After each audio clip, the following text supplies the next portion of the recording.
Hello everyone. Welcome to today's session of CTMT classes. In the last class, you people know that we have discussed about silt content in the sand, and also we discussed about bulking of sand. Okay, introduction related to bulking of sand. What is bulking of sand and how it happens? So in today's session, we will discuss the test procedure to determine the quantity of bulking in the sand.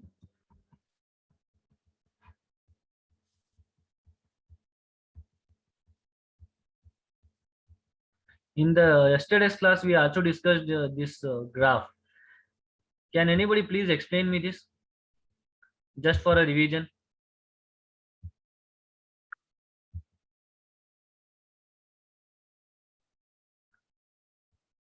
Is there anyone who can explain me this?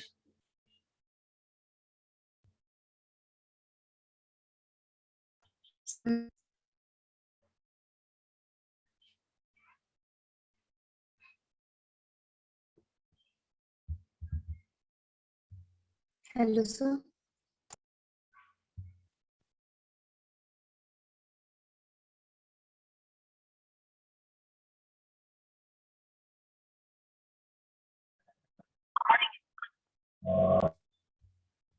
Can someone please speak?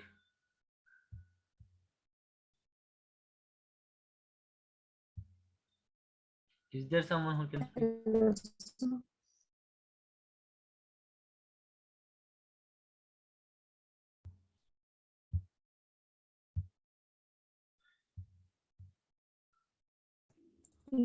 This graph represents the bulking of sand. Wait. Bulking of sand. I'm not able to hear your voice.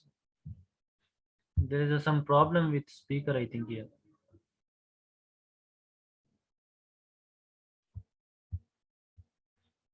Just a minute. I'll just connect my earphones.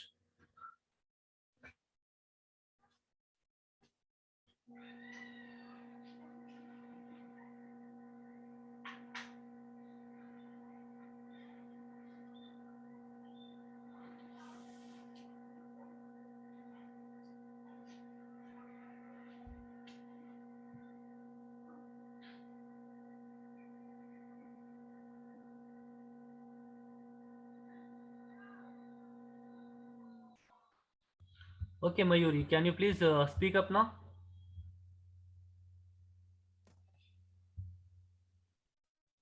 This graph represents the bulking of sand. Okay. About x-axis percent of moisture, about percent increase in volume. If there are coarse grading, means large size particles, the moisture is compared to fine particles, moisture is less, so volume is compared to fine particles, less volume is less volume increase in that sand.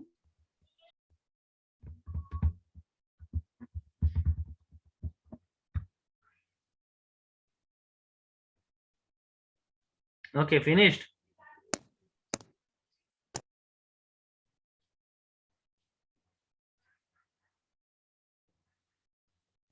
Okay. Anyone else?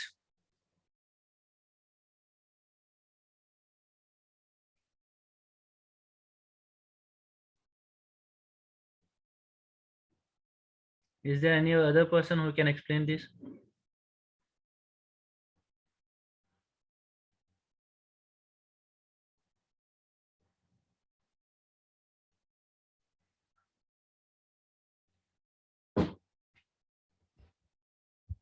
No one.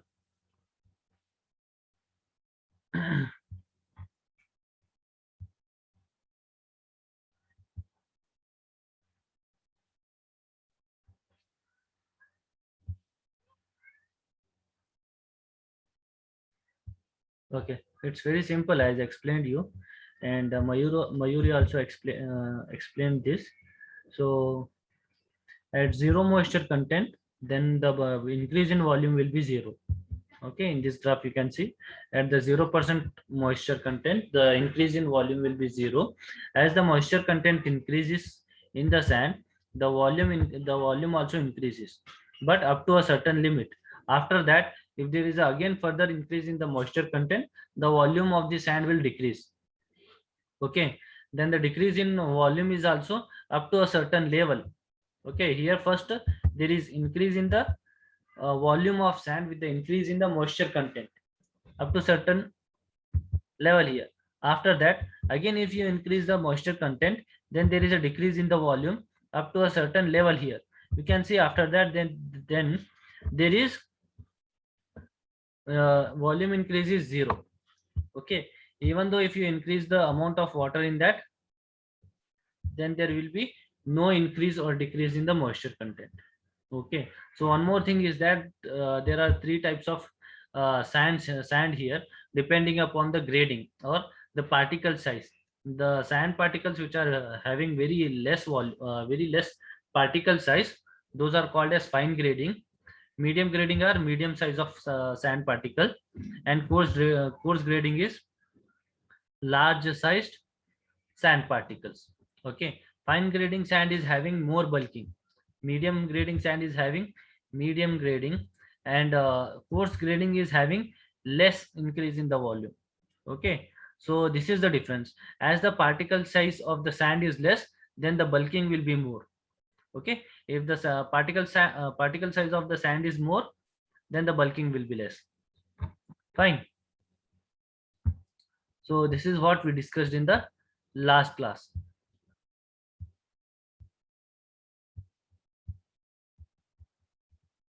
Okay, now let us see the test procedure to determine the bulking of sand. How can we get to know how much there is an increase in the volume of sand because of moisture content? Okay, so following steps can be followed to calculate the percentage of bulking of sand in the given sample. First step is that fill the measuring cylinder with the sample up to 200 ml mark. Okay, so what we have to do, we have to take a measuring jar. Okay, you take it of half liter or 1 liter, whatever it may be. You take a measuring cylinder, okay, measuring jar you have to take, and then in that you have to take your sand sample whose bulking you want to know. Okay, so bulking of sand is there is an increase in the volume of sand because of presence of moisture. So that type of a sand you have to take to know that how much there is an increase in the volume. So that sample you take, and that sample you have to fill it in the measuring cylinder. Okay, so in the cylinder you have to fill it up to 200 ml mark. Okay, up to 200 ml mark you have to fill that measuring cylinder. Okay, so after that, for accurate measurement, steel scale can be used, but no compaction is allowed. Okay, so when you fill that sand into the measuring cylinder, you have to level the top surface to make it up to correct 200 ml mark. Okay, so you don't have to compact it. Okay, when you put the sand into the measuring cylinder, you don't have to compact it. You should not compact. Okay, you should not compact that sand. You have to just fill it with the sand up to 200 ml mark. Okay, after filling, the sand is to be transferred to a container. Okay, that sand, 200 ml of sand, you have to remove it into another container. Okay, you have to take out all the sand. Okay, then the measuring cylinder is refilled with 100 ml water. Okay, first you had filled 200 ml of sand, then you have to remove that 200 ml sand into another container. Okay, so that container is containing 200 ml of sand. Now after removing that sand, you have to fill that measuring cylinder with the water up to 100 ml mark. Okay, up to 100 ml mark you have to fill it. Then the measuring cylinder should be refilled with the sample sand and stirred it with a steel rod. Okay, now your measuring cylinder is containing 100 ml water. In that 100 ml water, first you had put 200 ml sand, no, which is kept in the container. So that sand you have to take, and again you have to put it into the water. Okay, so water is up to 100 ml mark. So in that 100 ml water, you have to put that 200 ml sand. Okay, after putting 200 ml of sand, you have to stir it with a steel rod. Okay, one long steel rod you have to take, and then you have to stir it inside. Okay, stir, you know, right? So while cooking and all, you will use the spoon to stir the gravy and all, right? So like that, with the help of a steel rod, you have to stir it inside, so that your sand will get compacted inside. Compacted in the sense, the if any voids are there, if any air bubbles are there, it will get removed. Okay, it will come to the top surface, and all the air particles and bubbles will get out of the sand.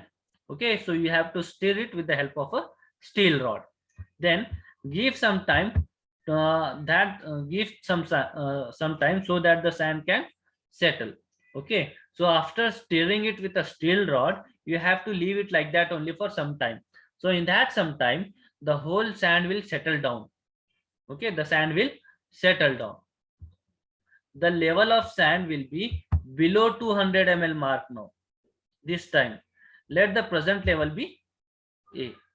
Okay, so the bulking of sand for this sample will be determined by the following equation. Okay, so there is an equation. With the help of that equation, you will get to know how much there is a bulking in sand. Okay, so what you have done here, so you have filled it with the 200 ml of sand in the 100 ml of water. So then you have stirred it with the steel rod. Then after that, when you keep it for some time like that, so that 200 ml of sand will now be less than 200 ml. Okay, 200 ml of sand is not now it is not 200 ml, it is less than 200 ml.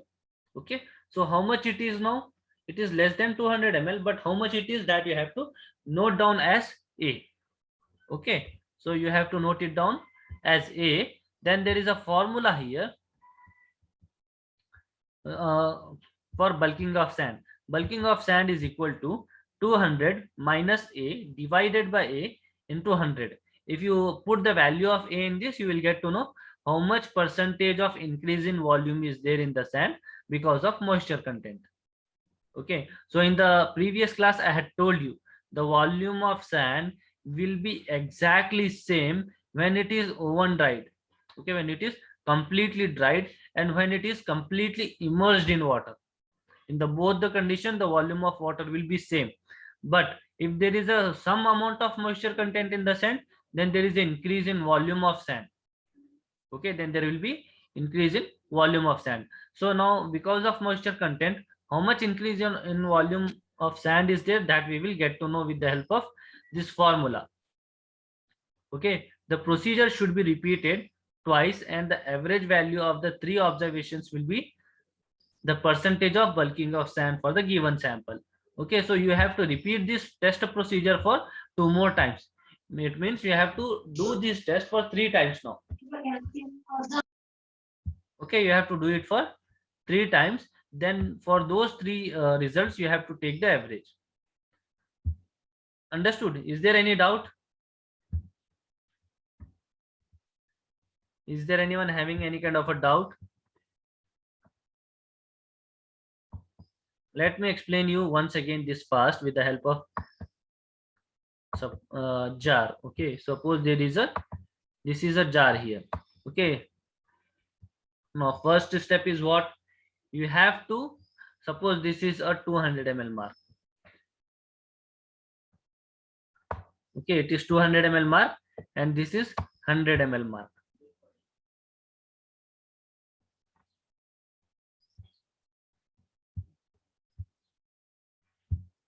Okay, it is 200 ml mark, and it is here 100 ml mark. Okay, now first what you have to do? First you have to take the sand sample. Okay, up to 200 ml mark you have to fill it. Okay, till here you have to fill the sand 200 ml. First step. Okay, then the top surface you have to level it, and you have to take exact 200 ml of sand. Okay, so after that what you have to do? You need one more beaker. Okay, one empty beaker you need. Okay, suppose this is a empty beaker. So in this empty beaker, you have to take out all the sand, whatever the sand is there in this. Okay, whatever the sand is there in this 200 ml of sand, you have to put it into the another beaker. Understanding? So now this beaker is containing 200 ml sand. Okay, it is containing 200 ml sand now. Okay, so I will delete this now.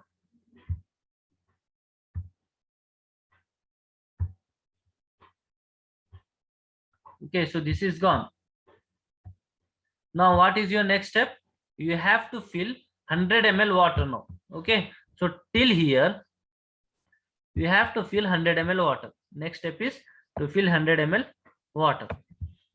Okay, after filling 100 ml water, now this your 200 ml sand is there now in this beaker. So this 200 ml sand, you have to put it back into the measuring jar again.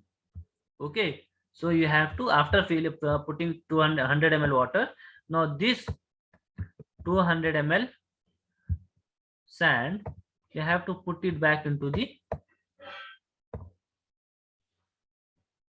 water measuring cylinder.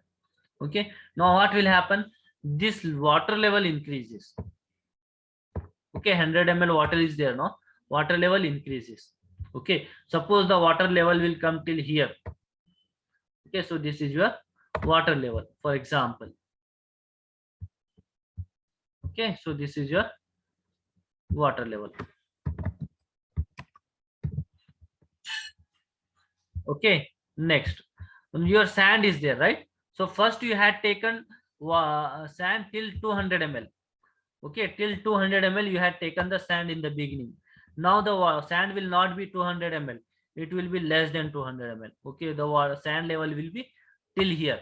Okay, after putting it into the water, the level of sand will be less. Okay, it will be less now. Now you have to see how much ml it is now. Okay, how much ml it is? Suppose it is 180 ml. Okay, it is 180 ml. Now your value of A is 180 ml. Here I will write it is 180 ml. Okay, you have to note down the value of A as 180 ml. Understood? Is there any doubt in this? Now this now there is a formula. Bulking of sand is equal to 200 minus A divided by A into 100. Okay, so now you can calculate the value of percentage of bulking of sand, like 200 minus 180 divided by 180 into 100. So with this you will get the percentage increase in the volume of sand because of presence of moisture content. Okay, now tell me how many of you have understood. Please raise your hands if you have understood. Please raise your hands if you have understood.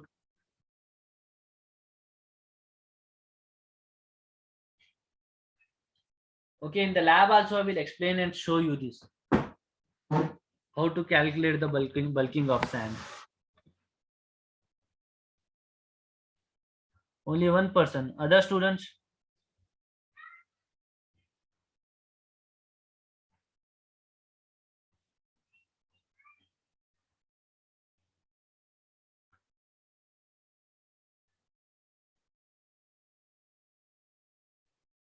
Okay, raise your hands.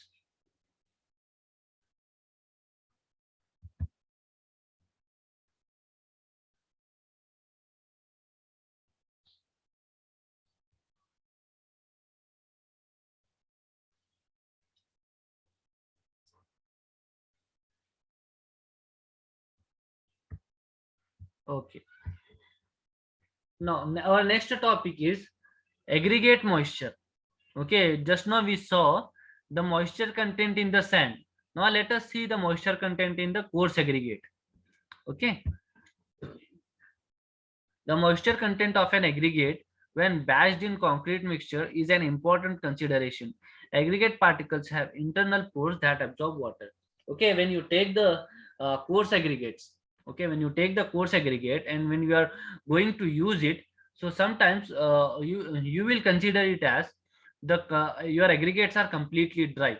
Okay, so when you are when you are mixing the concrete, okay, when you are mixing the concrete, at that time you will be having in your mind that we need to take 1 kg of cement, 2 kgs of fine aggregate, 4 kg of coarse aggregate, then you need around 5 liters of water. Okay, you will be having in your mind this. Okay, so it is okay, 5 liters of water, taking 5 liters of water is okay when your aggregates are completely dry. Okay, your aggregate should not contain any amount of moisture content. Otherwise what will happen, if suppose your aggregates are containing some amount of moisture content, and also your sand is containing some amount of moisture content, what will happen, you will take 1 kg of cement, okay, 2 kgs of fine aggregate which is containing some amount of moisture, then you will take 4 kgs of coarse aggregate which is containing some amount of moisture content, then you will need 5 liters of water, and you will take 5 liters of water. So what will happen at the end, at the end your water level amount of water in your concrete will become more. Okay, the water content in your concrete, in your mixed concrete, will become more than requirement. Okay, here your requirement of water is only 5 liters, though you have taken only 5 liters, but your aggregates also have some amount of moisture content, so that amount of moisture content will get will get added to the amount of water that you have mixed in the concrete. Okay, so aggregate particles also contain some amount of pores. Okay, those pores contain some amount of water. Okay, so it is very important to know what amount of water is being there in your aggregate particle. Okay, so then it will become your concrete mix will become very exact.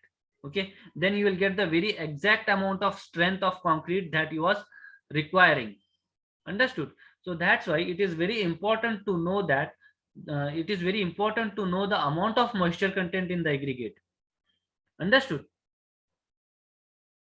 Aggregate stored in the stockpile or bin is typically in a wet condition, meaning it contains absorbed water and moisture coating the surface, called free or surface moisture.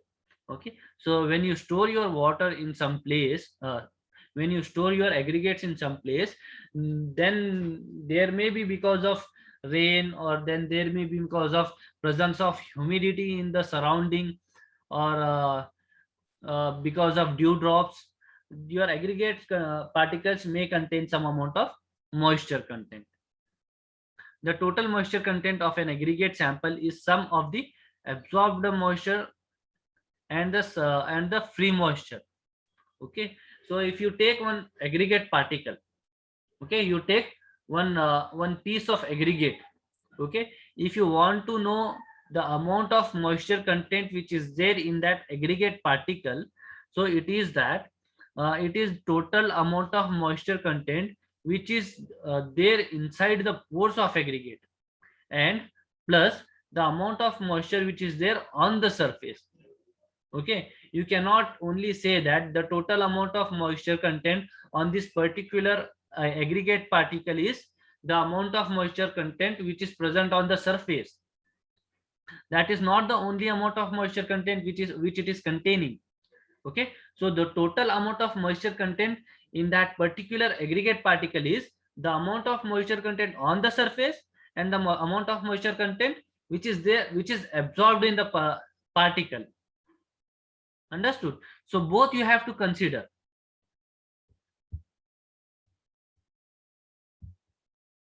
Okay, so the moisture content of the aggregate is defined at 4 states. When the aggregate had no moisture on the surface or on the interior pores. Okay, let me explain you with the help of figures only. Okay, here you can see the figures. The same thing is there in that paragraph also. Okay, here you are having 4 states. First state is dry or oven dry aggregate. Okay, aggregate contains no water. Okay, the figure you can see here, the first figure, it is one aggregate particle.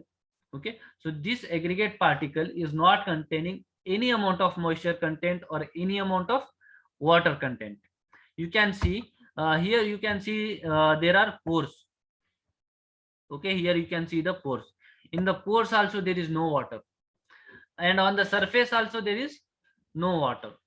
It means your aggregate particle is completely dry. Okay, it is completely dry. There is no water content or moisture content in the pores as well as on the surface. Okay, now second figure you see, in the second figure it is called as air dry aggregate. It is called as air dry aggregate, or we can also call it as partially absorbed water. Partially absorbed water. So it means that here the surface is completely dry. Okay, if you take the aggregate particle and see it from the top surface, you will see that it is completely dry. Okay, from the top surface it will look completely dry, but it will contain some amount of moisture content inside the pores. Okay, it will contain some amount of moisture content or some amount of water content inside the pores. We can see here in this figure there is some amount of water content. So this is the water content, this is water content, this is water content. But if you see from the top surface, okay, if you see the top surface, it is completely dry. Okay, so this is the second state where the surface is dry, but the pores are containing some amount of water content. Okay, now coming to the third figure, that is third state. It is called as saturated surface dry aggregate, or in short we can call it as SSD, or absorbed water. In this you can see here also the surface is dry, but the pores contain fully water. Okay, the pores completely contains amount of water. Okay, so you can see this is a water, this is water, this is water, this is water. Okay, but the surface is dry. Okay, so this is called as saturated surface dry. The difference between second figure and third figure is that second figure contains some amount of water in the pores, and in the third figure the pores fully contain the water. It is completely, pores are completely filled with water, but the surface is dry. Okay, now coming to the fourth figure, it is wet aggregate. Okay, it is called as wet aggregate. So in this you can see it absorbed water and a free moisture, free surface moisture. It means the pores also contains water and the surface also contains water. Okay, so that's why we call it as wet aggregate. From the top surface if you see, it is wet. Okay, it is wet and the pores also contains water. Understood? So these are the four states of aggregate regarding absorption of moisture content. Is there any doubt in this?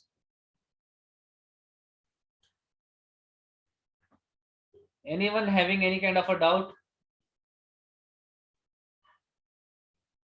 No. Shall I go to the next topic now?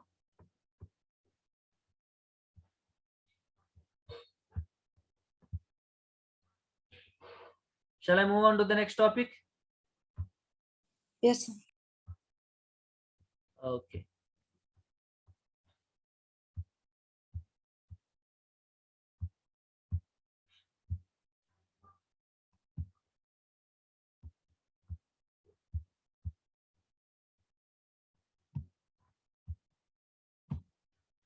Okay, our next topic is bulk density of aggregate.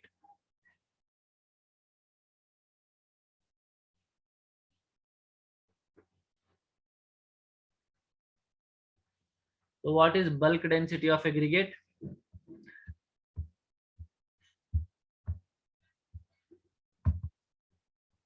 The bulk density or unit weight of an aggregate is defined as mass of aggregate per unit volume it is expressed in kgs per liter. Okay, so what do you mean by bulk density of aggregate? It means that unit weight of aggregate means 1 kg of aggregate divided by, okay, it is the unit weight of aggregate, okay, divided by the volume, its unit volume, means one particular kg, 1 kg of aggregate is taking how much amount of volume. Understood? Suppose, for example, this is your beaker.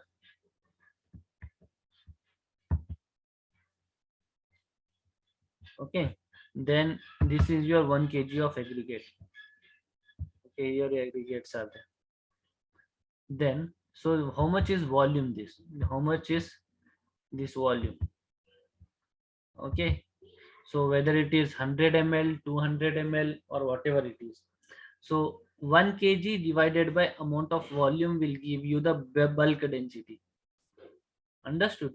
So here we are considering the weight of aggregate, and that weight of aggregate is taking how much amount of volume, space, okay, total space, how much space it is taking. So that is called as bulk density. Okay, so let us discuss it in detail now. The factors affecting the bulk density of aggregate are how densely the aggregates are packed. Okay, so suppose here you are having two beakers. Okay, now from the same sample, okay, from the same sample, you will take the aggregate and put it into the two beakers. Okay, you will put it into the two beakers. Okay, 2 kgs. You will put 2 kgs in both the beakers. Here it will contain till here 2 kg. Okay, but here 2 kgs are coming till here only.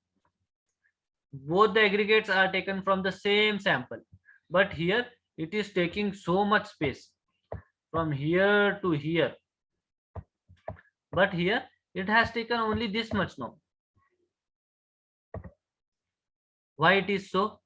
Because it is compacted one. After putting the aggregate into this, you will compact it. Okay, you will compact it with the help of any rod. Okay, steel rod or something like that, you will compact it. So it will go down, it will settle down. It means it is fully packed. Okay, it is fully packed. This one is loose. In the first case it is loose, that's why it will take more space. In the second beaker you will see it has taken less space, because in the second case it is compacted, and that's why it is packed. Okay, so that's why the second figure is more dense. Okay, it is more densely packed. So that's why the bulk density in the second will be more. Understood? Now second factor, particle size and shape. Particle size and shape. Suppose in the first one, both the beakers you have taken aggregate from the same one. Okay, here you are taking suppose long aggregate. Okay, long aggregate. Here you have taken round or square aggregate. Round or square aggregate. Okay, in both the beakers you have taken 2 kgs of aggregate. Here in the first beaker 2 kg, in the second beaker 2 kgs, but here it will take more space. It will take more space. In the second one it will take less space. Okay, in the both one it is 2 kg only, but in the first case it is taking more amount of volume. Why? Because the size and shape of the aggregate particle is long. If it is long, then it will not get packed properly. Okay, packing will not be good enough. There will be more space between the aggregate particles. That's why it will take more volume. In the second case, you see it is fully packed. Why? Because the aggregate particles are having the size and shape which is around a square or a rectangular or round. So it will get more packed. That's why it will take less space. In the less space, you will get more aggregate. Okay, in the less space, less space, you are getting more amount of aggregates. In the first figure, uh, aggregates will be less, but it will take more amount of space. Understood? Next is grading of aggregate. What do you mean by grading of aggregate? Okay, suppose all the aggregate particles are having the same size and shape, then it will take more space. And in one more beaker, you are having all sizes of aggregate particles, all sizes, then it will take less space. In the less space, all the aggregate particles will occupy. Okay, in the first case, where all the aggregate particles are having same size and same shape, it will take more space in the first figure. Okay, in the second figure, it is also 2 kg only. In the first figure also 2 kg, second figure also 2 kg only, but it is taking less space. And why? Because it is all sizes of aggregate particles are there. Why it is so? The reason is that if all sizes of aggregate particles are there, then there will be very less voids in between the aggregate. Okay, if there is a space between the two aggregate particles, a small aggregate particle will come and sit there. Okay, a small aggregate particle will come and sit there. Okay, there is another space, another void in between, another group of aggregate particles. Then how much space is there in between those aggregate particle? No, so that size of aggregate particle can come and settle there. That's why this is called as grading. Okay, grading of aggregate. Now, fourth factor is moisture content of aggregate. Okay, we have studied bulking of sand. In that, we understood how the moisture content affects the volume of aggregate. Right? If there is a moisture content, then there will be more volume. Like that only, if there is a moisture content in the coarse aggregate, then there will be little bit increase in the volume in the coarse aggregate also. Next, the shape of particles greatly affect the closeness of packing. For a given specific gravity, the angular aggregates show a lower bulk density. As I told you, okay, already you can see in the first figure, long aggregates are there, right? So that is called as angular aggregates, flaky aggregate, okay, or elongated aggregate. So these type of aggregates will take more amount of space, being very less quantity of aggregate. Okay, quantity will be less, but it will take more space. Okay, so that's why this type of aggregates are even not good for the concrete also. Okay, these type of aggregates are even not good for concrete also. If you order from the any this one aggregates, if they send you this type of aggregate, then your amount of aggregates will be less and it will take the more space. You will see that your truck, tractor or dumper, it will look very full, but the actual quantity will be less. Understood? So these are the some of the factor which affects the bulk density. Now let us see the procedure for loose bulk density. Measure the volume of cylindrical metal measure by pouring water into the metal measure. Record the volume V in liter. Okay. Fill the cylindrical measure to overflowing by means of shovel or scoop. The aggregate being discharged from the height not exceeding 5 centimeter above the top of the measure. Okay, I was just looking for the figure if it was there. I think I forgot to put.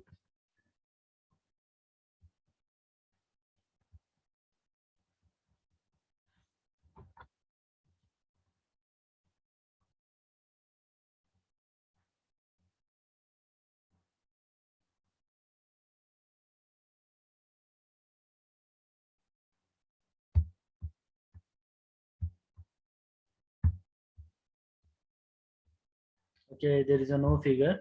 Let me explain you with this only. So try to imagine. Okay, try to imagine the procedure.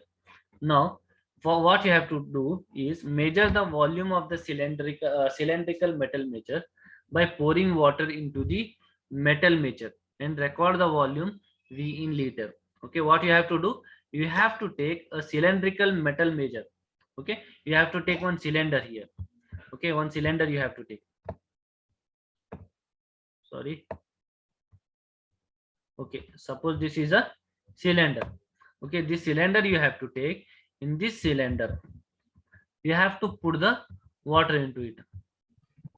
Okay, till here suppose you have put the water, then you should know how much liters of water you have put. Okay, how much liters of water you have put that amount of water you should know. Suppose 10 liters, so 10 liters you should know. Then fill the cylindrical measure to the overflowing by means of shovel or scoop, the aggregate being discharged from the height not exceeding 5 centimeter above the top of the measure. Level the top surface of the aggregate in the metal measure with straight edge or tamping bar. Determine the weight of the aggregate in the in the measure and record the weight W in kg. Okay, so first what you have done, you have put water into this.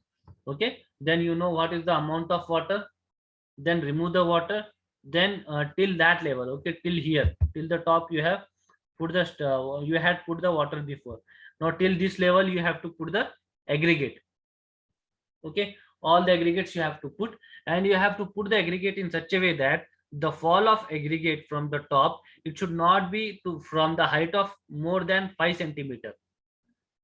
Okay, from the near place only you have to put the water into the aggregate. If you throw it from the top surface, the aggregate will get compacted. Okay, if you throw it from the far place, the aggregates will get compacted. That's why you have to leave it from the near only. Okay, you have to fill it into the measuring cylinder till where the water you had filled. Okay, then after that you have to take the weight of that aggregate. Okay, here till here water was there. Now till here you have to fill the aggregate. Now how much aggregate it will take? No, so you have to take the weight of that aggregate. So how much kg? So now you have two values. First is volume of water V. Second is weight of aggregate W. Understood? Now there is a formula here to calculate the loose bulk density. So formula is W divided by V, where W is weight of loose aggregate in the cylindrical metal measure and V is the volume of cylindrical metal measure. Oh, in liters. Okay, so put the values in this W divided by V, you will get the loose bulk density of the aggregate. Understood? It is very simple procedure. Okay, very simple procedure. Understood? Now you can also calculate the amount of volts. Okay, so in between in between the aggregate particles there will be volts. Because your aggregates will not be completely packed. It is not a single solid material. You are having many aggregate particles. So in between the aggregate particles there will be space. So you can calculate the amount of voids in between the aggregate particles with the help of this formula. Okay, percentage of voids is equal to G minus gamma divided by G into 100, where G is specific gravity of aggregate, gamma is bulk density in kg per liter. Okay, gamma you will get in the previous this one. Okay, here you will get gamma value and you can calculate the amount of voids in between the aggregates. Now next procedure is for compacted bulk density. Okay, previous we have seen that to calculate the bulk density for loose aggregate. Now this is for compacted aggregate.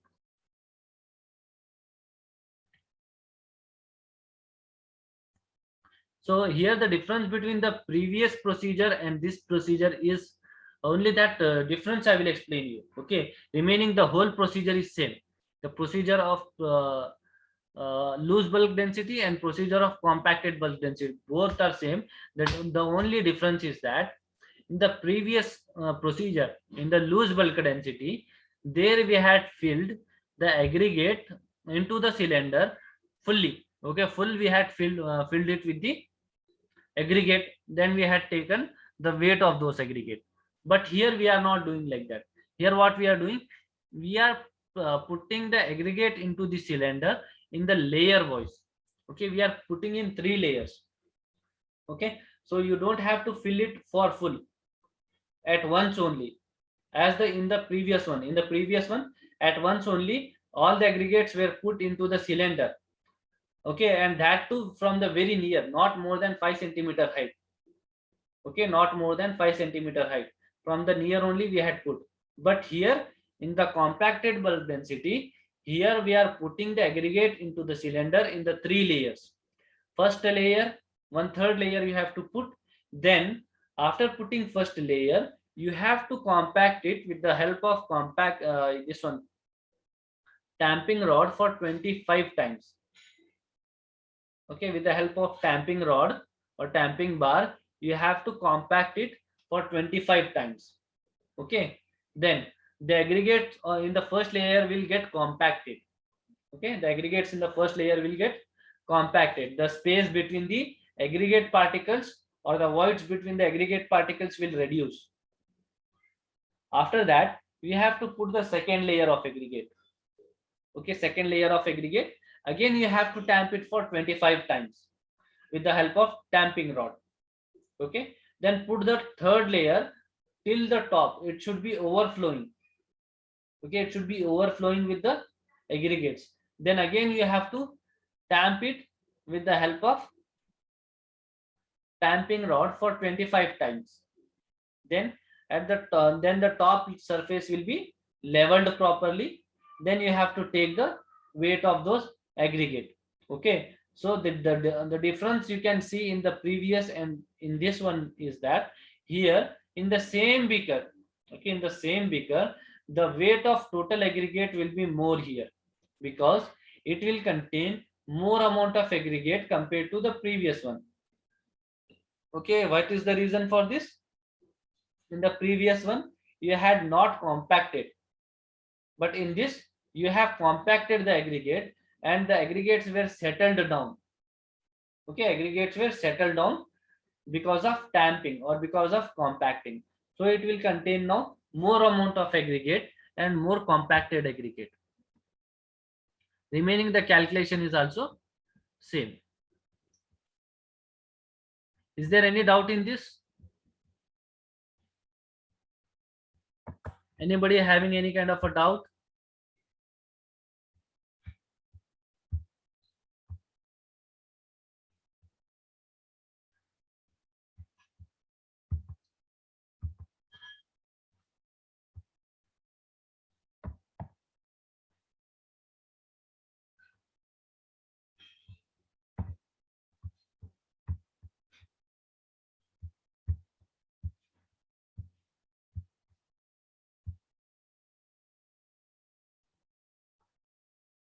Okay, let me continue.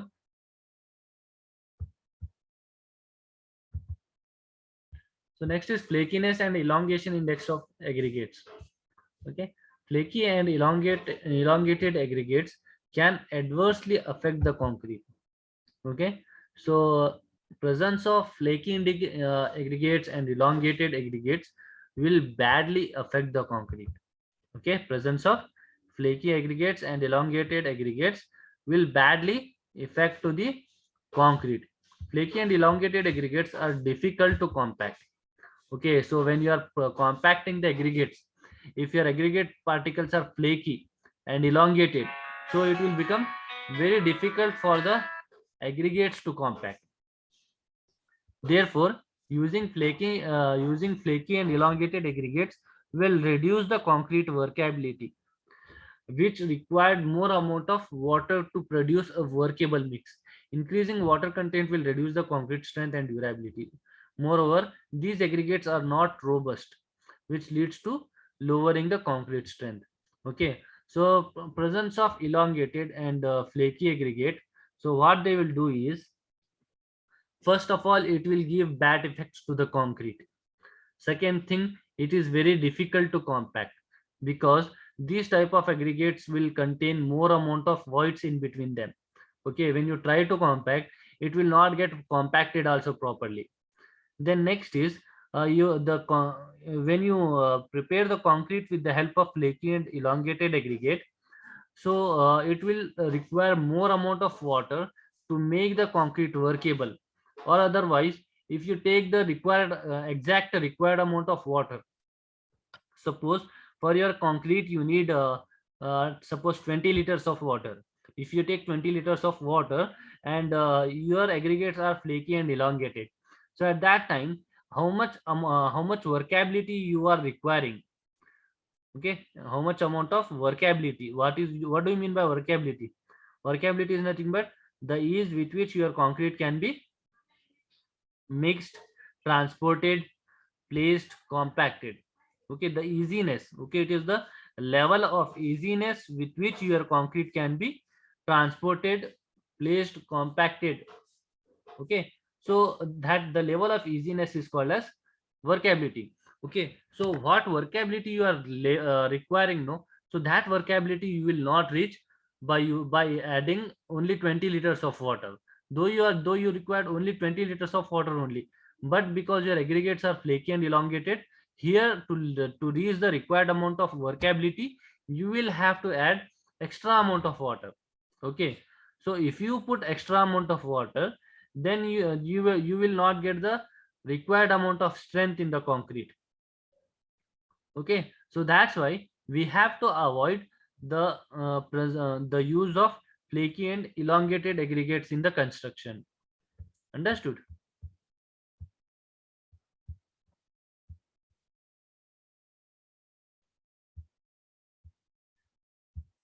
Next, you can see this is the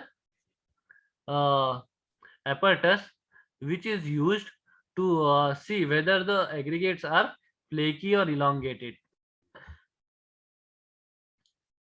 One apparatus is for flakiness and another one is for elongated.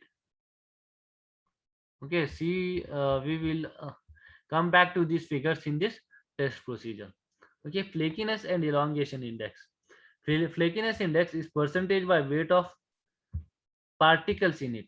Okay, so what do you mean? Flakiness index is nothing but it is the percentage by weight of particles in it whose least dimension, that is thickness, is length less than the 3/5 of its mean dimension. Okay, what do we mean by flakiness? Flakiness index. Flakiness index is nothing but the percentage by weight of particles. Percentage by weight of particles. Okay, particular weight of aggregate you have. Okay, so in that the percentage, what is the percentage? Whose one particular percentage of aggregate whose dimension, okay, whose least dimension. Suppose you are having aggregate.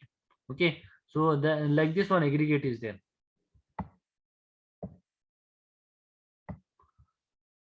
So in this aggregate particle, this is the least dimension. Like that, there are many aggregate particles in the heap of aggregates. Okay, so in the mean least dimension, it should be less than 3/5 of its mean dimension. Okay, it should be less than 3/5. Suppose you are having 10 kgs. Okay, so what you will get the 3/5 of 10 kg. So that weight should be less than the mean weight, mean dimensions of the aggregate. Understood? Now, what is elongation index? Elongation index is the percentage by weight of particles in it whose largest dimension. Okay, in the elongation, we have to see the largest dimension. Largest dimension, it should be greater than 1 and 4/5 times of its mean dimension. Understood? So here it should be greater, here greater than 4/5 times. Here it should be less than 3/5 times. Flaky and elongated particles may have adverse effect on concrete and bituminous mix. For instance, flaky and elongated particles tends to lower the workability of concrete mix, which may impair the long-term durability. Okay, for bituminous mix, flakiness index are liable to break up and disintegrate during the pavement rolling process. Okay, so this is also very important point. You see, when you are when you are constructing a road, okay, suppose you are constructing a road here, and if you are using bituminous mix, and in that your aggregate particles are flaky and elongated. Okay, suppose like this, your aggregate is there, long aggregate is there. Okay, like this, your aggregate is there, another aggregate is like this now here. Okay, so like this your aggregates are there. So when your roller is moving on this, okay, when your roller is moving on this,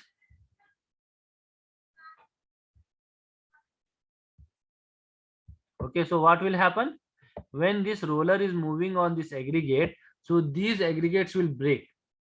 Okay, so these aggregates will break. Okay, so again your mix will lose its strength. That's why we should avoid the use of flaky particles, which will break up or disintegrate when a heavy roller is moving on it for the compaction.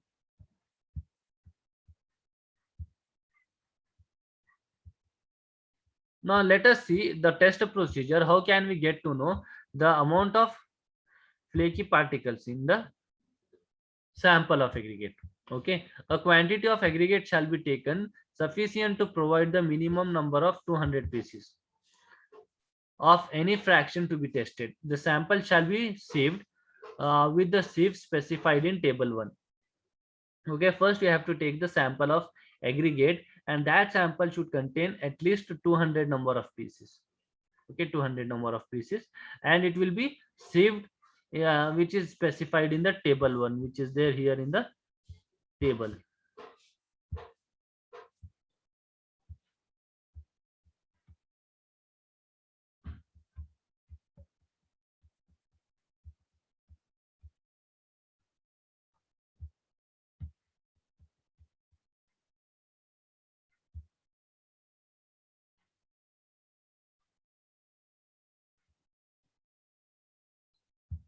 Okay, table is missing, so here the table will be will contain the sizes of sieves. Okay, yeah, I have already explained you the sieve fineness of sand. Okay, in this second chapter itself, in the beginning I explained you the fineness of sand, right? In that sieves were there, so that is the sieves. So in that you have to sieve it in that, but the difference is that those sieves were for sand. Here the sieves you have to take for aggregate, so these sieves will be having larger size. Separation of flaky material, each fraction shall be gauged in turn for thickness of a metal gauge of the pattern shown in figure 2, or in the bulk on sieves having elongated slots. The width of the slot used in the gauge or sieve shall be of the dimension specified in column 3 of table 1 for appropriate size of metal.